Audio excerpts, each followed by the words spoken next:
Reaction of metals with water. Metals react with water and produce metal oxide and hydrogen gas. But all metals do not react with water. Metals like sodium, potassium, lithium and calcium react with water at normal temperature. Okay. And the next question is how to store sodium and potassium? Because sodium and potassium, these metals are so reactive, right? Yes, so how to store these metals? Sodium and potassium are stored under kerosene. Okay. These metals, they do not react with kerosene. So, these metals are stored under kerosene. Generally, very reactive metals like sodium, potassium, lithium, they are stored under kerosene. Sodium is reactive with water, sodium hydroxide and hydrogen gas is formed. While the case of potassium, when potassium reactive with water, potassium hydroxide and hydrogen gas is formed. But these reactions are extremely exothermic in nature. That is, large amount of heat energy is liberated. But in the case of calcium, when calcium reacted with water, calcium hydroxide and hydrogen gas is formed.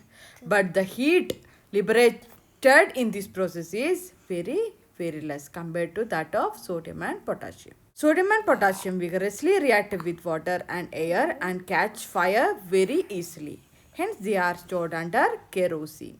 You already learned that how sodium, potassium and calcium that react with water. And the next element is magnesium. How magnesium react with water? Magnesium is not reactive with cold water, but it reacts with hot water to form its hydroxide and releases hydrogen gas. Okay, when magnesium reacts with hot water to form magnesium hydroxide and hydrogen gas. Have to remember certain points here, children. Metals like potassium and sodium react violently with cold water. In the case of sodium and potassium, the reaction is so violent and exothermic in nature. Okay, and the hydrogen gas that evolved that immediately catches fire.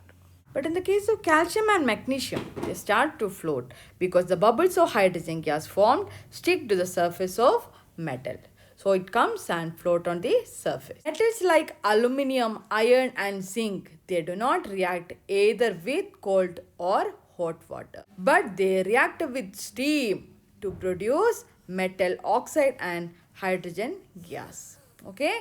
The case of aluminium, iron, zinc, they do not react with cold and hot water, but they react with steam. Steam means vaporized state, right? Yes, but they react with steam to form metallic oxide and hydrogen gas. So you can see magnesium when reacted with water, magnesium oxide and hydrogen gas is formed. The case of aluminium also, aluminium oxide and hydrogen gas is formed. And the case of iron, when iron reacted with steam, iron oxide and hydrogen gas is formed. In the case of zinc, when zinc reacted with water, zinc oxide and hydrogen gas is formed. Remember, all these metals react with steam. Okay, water in the form of steam. This diagram is very important, children. You have to practice this diagram. Diagram shows the reaction of metal with steam. Okay, reaction of metal with steam. Here you can see a piece of metal, iron or zinc or magnesium is taken in a test tube along with a glass full soaked with water. Okay, glass full is soaked in water is also taken. Upon heating this glass full soaked with water, what will happen, children? Steam is evolved, right? Yes, this steam reacted with this metal and what is the reaction takes place here? Here hydrogen gas is evolved and this hydrogen gas is collected over water. Here you can see the experimental setup. This reaction is very important, children. This diagram is very important, children. Everyone should practice. Metals such as lead, copper, silver, gold, they do not react with water even at steam. Okay. What are the metals which do not react with water, children? Copper, lead, silver and gold, etc. Okay.